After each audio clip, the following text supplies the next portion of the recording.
As we looked at the trial of Jesus in verse 57 through verse 68 of Matthew chapter 26, we saw that it was a trial that took place in the home of the high priest of the nation of Israel.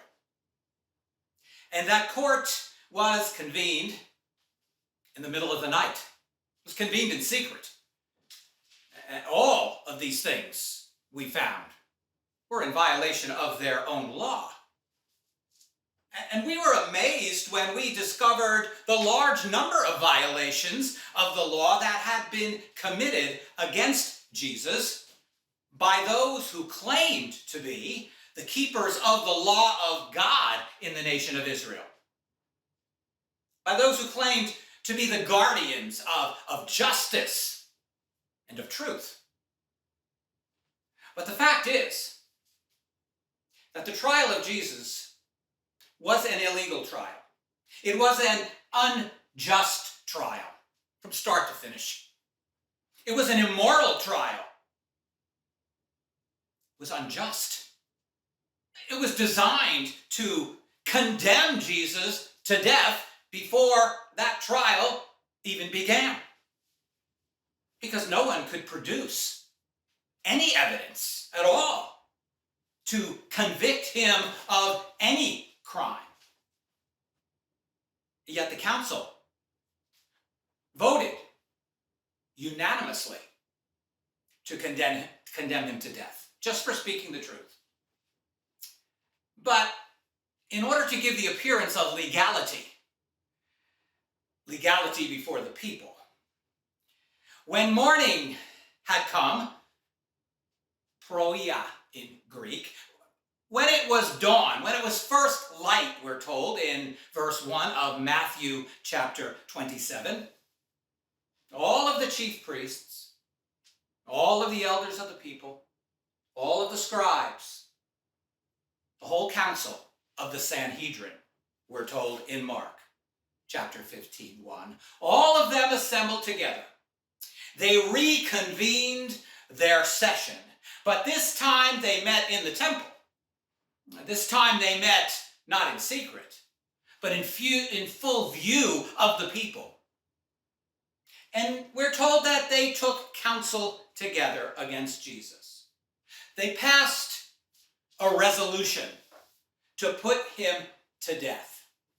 They just reaffirmed the wicked decision that they had already made in the darkness of the night. But again, instead of following their own law and waiting 3 days before seeking to carry out that sentence of death, in verse 2, we're told that once again they bound Jesus, deo in Greek, they put him in chains, and they led him away, apago in Greek. They dragged him off by force, and they delivered him up, paradidomi. They turned him over to Pontius Pilate, who was the Roman governor and who was in Jerusalem at that time to make sure that order was maintained while the city was crowded with people who were there for the Passover feast of the Jews. And since the nation of Israel was under the rule of Rome, only the Romans had the authority to carry out a sentence of death against a prisoner. So the leaders in the nation of Israel needed to convince the governor that Jesus represented a threat, well, not to them, but to Rome, and so that he deserved to die. Then, it says in verse 3, when Judas, the son of Simon Iscariot, Judas who had betrayed Jesus and who had delivered him up into the hands of the leaders of the nation of Israel, when he saw, horao in Greek, when he saw with his own eyes firsthand that Jesus had been condemned to die, and that by the Jews We're going to bring him to the Romans to execute him. When he saw all of this, we're told he felt remorse. Metamelomai in Greek. He felt regret.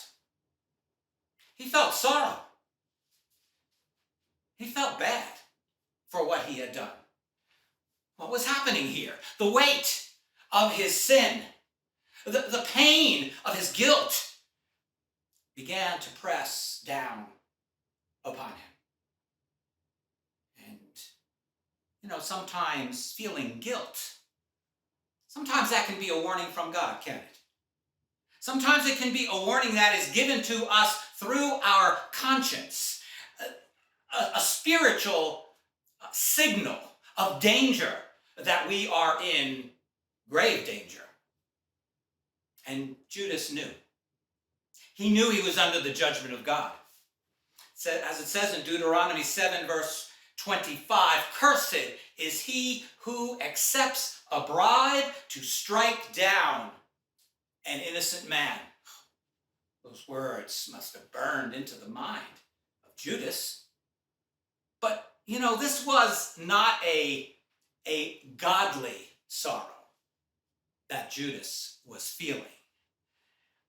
It was not the kind of sorrow that we read about in 2 Corinthians chapter 7. A godly sorrow, we are told, that leads to repentance, and so leads to salvation. That's a different word in Greek. That's the word metanoeo. That's the idea of a change of mind, a change of direction of our lives. And so we look outside of ourselves. We look to God. We look to Christ for forgiveness. We look to him for salvation. And then he changes our heart. That's not the kind of sorrow that Judas had. Judas had remorse, a feeling of regret, an emotion of despair and of hopelessness and of self-pity. Otherwise, he would have cried out to God for forgiveness. He would have cried out to Christ. Like many people today, really all he wanted to do was to ease his conscience of the overwhelming guilt that was consuming him, the guilt that he was feeling. So what did he do? Verse 3, we're told, he returned the 30 pieces of silver that had been paid to him for betraying Jesus. 30 pieces of silver. The price that was paid to the owner of a slave who had been accidentally killed. That's all they felt Jesus was worth. And so Judas brought that money back to the chief priests and to the elders of the people who had given him that bribe. And in verse 4, he said to them, "I have sinned." Hamartano in Greek. I have committed an offense against God. An offense against him because I have betrayed innocent blood. Athos in Greek. He has done nothing wrong. He's committed no offense against God. A testimony to the perfection of Jesus Christ out of the mouth of one who was perhaps looking for a way to justify his own act of wickedness. But what could he find? He could find nothing. He could not even find one fault to bring against Jesus, to justify betraying him. And so, that money was burning a hole in his soul. In the end, sin brings sorrow. It brings pain. It poisons us with a sickness in our soul that can only be cured by the forgiveness of Christ. Christ. Tears of remorse, they can't wash away the stain of our guilt. Only Christ can remove that guilt from us. And so the leaders of the nation of Israel said to Judas, what is any of that to us? That's your burden to bear. We're finished with you. See to that yourself. It's really your problem now. And what was Judas' reaction to them? We're told his reaction in verse 5. It says he threw the 30 pieces of silver, ripto in Greek. He threw them in anger, and he threw them in rage into the sanctuary. Neos in Greek. Into the holy place. Into the place where only the priests were permitted to go. So the priests would have to be the ones who would have to go in there to get those coins. And so they would have to handle money that had been given to betray innocent blood. And so in their minds, they would be defiling themselves. And then Judas departed from the temple, went away, it says, and he hanged himself. And in Deuteronomy chapter 21, verse 23, it says that he who is hanged is cursed of God. And in Acts 1:18, we get the end of the story of Judas. It says that after he hanged himself, his body fell to the ground below, where it burst open in the middle, and all of his bowels rushed out. Very graphic picture, very disturbing picture of the end of Judas. But, you know, if he thought that death would bring an end to his suffering, no, his suffering was just beginning. Death doesn't bring an end to suffering and to guilt and to pain. He was mistaken, because those who die without Christ will weep and mourn and suffer for all eternity, even as Judas is suffering the unquenchable fire of hell right now, even as we speak. Something to think about, isn't it? He went to his own place, it says in Acts 1:25. The place of his own choosing. The place of eternal punishment. Death does not bring relief, despite what some people think. Death only brings eternal condemnation if you die without Jesus Christ. And meanwhile, we're told in verse 6, the chief priests took the 30 pieces of silver from the holy place, and they said to each other, it's not lawful, existi in Greek, it's not permissible for us to put the money back into the treasury in the temple. Well, we took it out of the treasury, but we can't put it back now, because it is the price of blood. Time in Greek. The value of blood, the worth. It's a legal term. Out of their own mouths, they condemned themselves. They admitted their crime. They admitted that the money that had been received to falsely convict a man of a crime was money that was now blood money, because that man did not commit a crime that would lead to his execution. And so, they testified to the world for all time of their guilt, of their hypocrisy.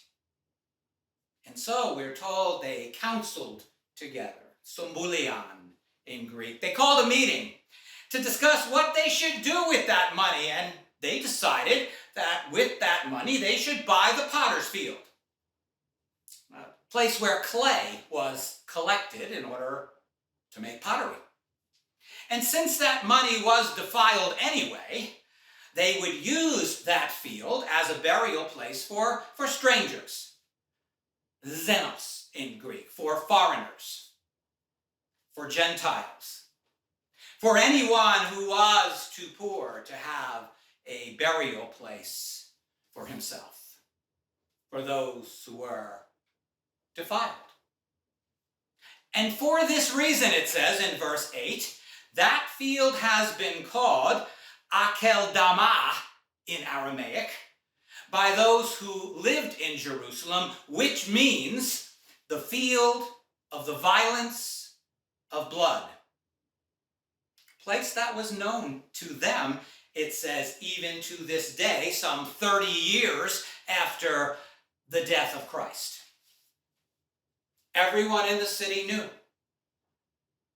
They knew that the money that had been used to buy that field, to buy that burial ground, was the price that had been paid for the betrayal of an innocent man who was unjustly executed.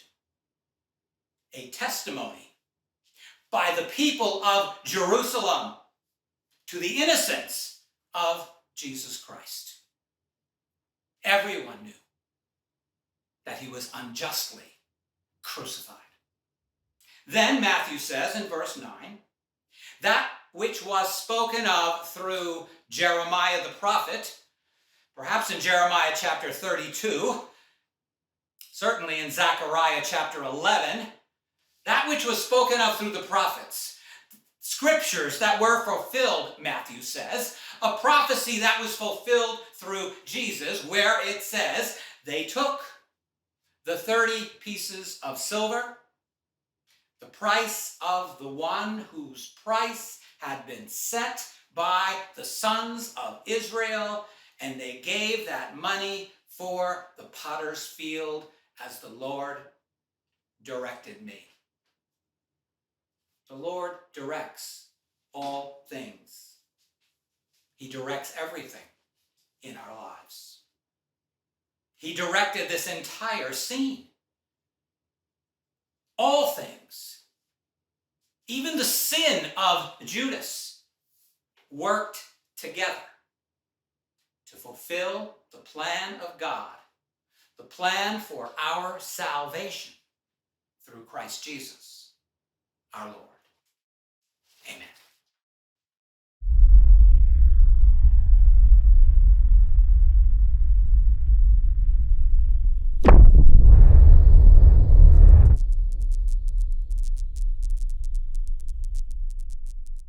You've been listening to Bruce David Bell, pastor of Berean Bible Fellowship.